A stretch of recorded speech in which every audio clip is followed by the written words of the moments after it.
Alors je sentis un grand frisson, et sans cesser de lui tenir la main, je me penchai sur son épaule, afin de lire les 4 vers entre la coupe creuse et le serpent. Ce n'est pas la mort qui m'a enlevé, mais les nymphes des fontaines. Je repose ici sous une terre légère, avec la chevelure coupée de Xanto. Qu'elle seule me pleure, je ne dis pas mon nom.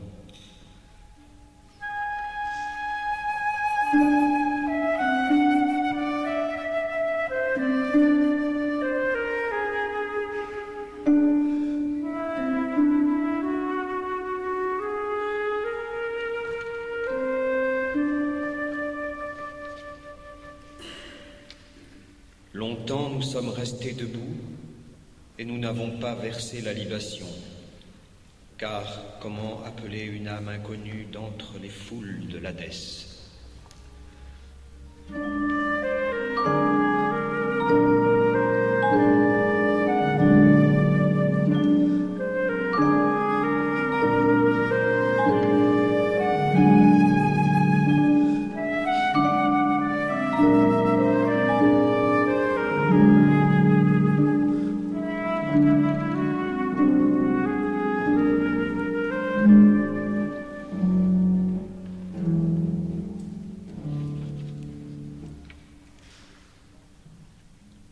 Je suis allé avec Plangon chez les courtisanes égyptiennes, tout en haut de la vieille ville. Elles ont des amphores de terre, des plateaux de cuivre et des nattes jaunes où elles s'accroupissent sans effort. Leurs chambres sont silencieuses, sans angles et sans encoignure, tant les couches successives de chaux bleus ont émoussé les chapiteaux et arrondi le pied des murs. Elles se tiennent immobiles, les mains posées sur les genoux. Quand elles offrent la bouillie, elles murmurent « bonheur ». Et quand on les remercie, elles disent « grâce à toi ». Elles comprennent le hellène et feignent de le parler mal pour se rire de nous dans leur langue. Mais nous, dent pour dent, nous parlons lydien, et elles s'inquiètent tout à coup.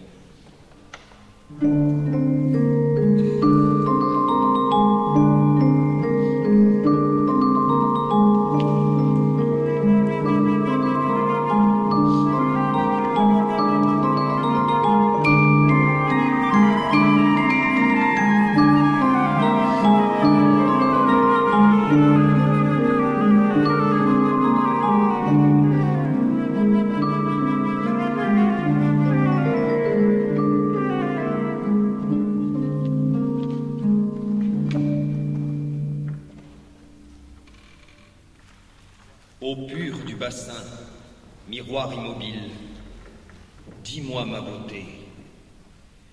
Bilitis, ou qui que tu sois, Thétis peut-être, ou Amphitrite, tu es belle, sache-le. Ton visage se penche sous ta chevelure épaisse, gonflée de fleurs et de parfums. Tes paupières molles s'ouvrent à peine, et tes flancs sont las des mouvements de l'amour. Ton corps, fatigué du poids de tes seins, porte les marques fines de l'ongle et les taches bleues du baiser. Tes bras sont rougis par l'étreinte. Chaque ligne de ta peau fut aimée. Au clair du bassin, ta fraîcheur repose. Reçois-moi qui suis lasse en effet. Emporte le phare de mes joues et la sueur de mon ventre et le souvenir de la nuit.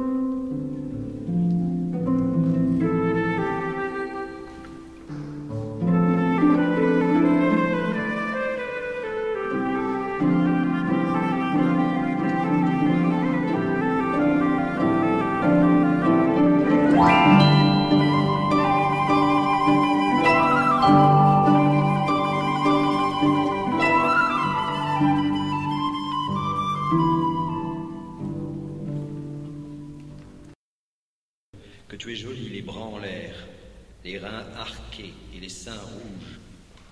Tu commences, tes pieds l'un devant l'autre se posent, hésitent et glissent mollement. Ton corps se plie comme une écharpe, tu caresses ta peau qui frissonne et la volupté inonde tes longs yeux évanouis. Tout à coup, tu claques des crotales. Cambre-toi sur tes pieds dressés, secoue les reins, lance les jambes, et que tes mains pleines de fracas appellent tous les désirs en bande autour de ton corps tournoyant.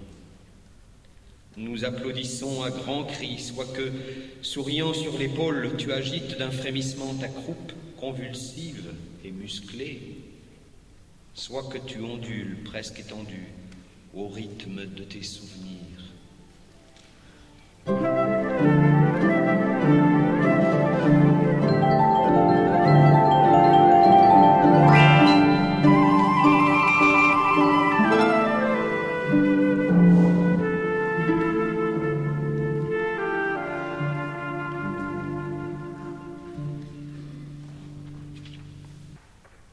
Elles dansaient l'une devant l'autre, d'un mouvement rapide et fuyant. Elles semblaient toujours vouloir s'enlacer, et pourtant ne se touchaient point, si ce n'est du bout des lèvres. Quand elles tournaient le dos en dansant, elles se regardaient, la tête sur l'épaule, et la sueur brillait sous leurs bras levés. Et leur chevelure fine passait devant leurs seins. La longueur de leurs yeux, le feu de leurs joues, la gravité de leur visage étaient 3 chansons ardentes. Elles se frôlaient furtivement, elles pliaient leur corps sur les hanches. Et tout à coup, elles sont tombées pour achever à terre la danse molle. Souvenir de Mnasidika, c'est alors que tu m'as paru, et tout, hors ta chère image, me fut importun.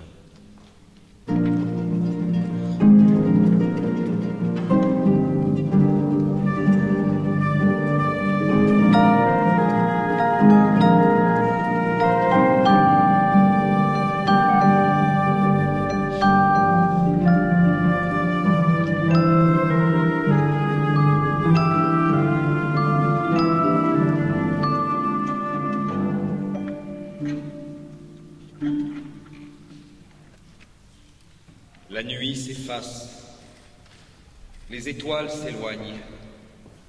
Voici que les dernières courtisanes sont rentrées avec les amants. Et moi, dans la pluie du matin, j'écris ces vers sur le sable. Les feuilles sont chargées d'eau brillante. Des ruisseaux à travers les sentiers entraînent la terre et les feuilles mortes. La pluie, goutte à goutte, fait des trous dans ma chanson.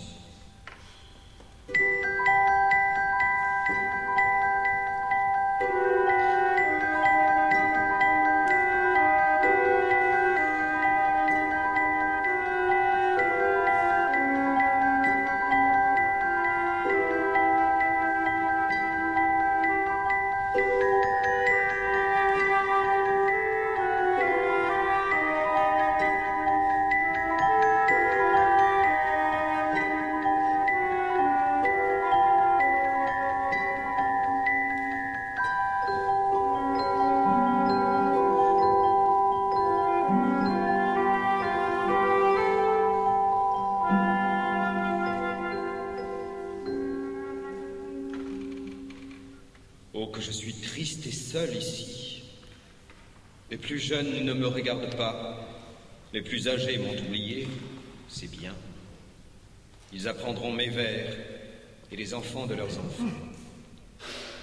Voilà ce que ni Myrtalè, ni Thaïs, ni Glykéra ne se diront. Le jour où leurs belles joues seront creuses, ceux qui aimeront après moi chanteront mes strophes ensemble.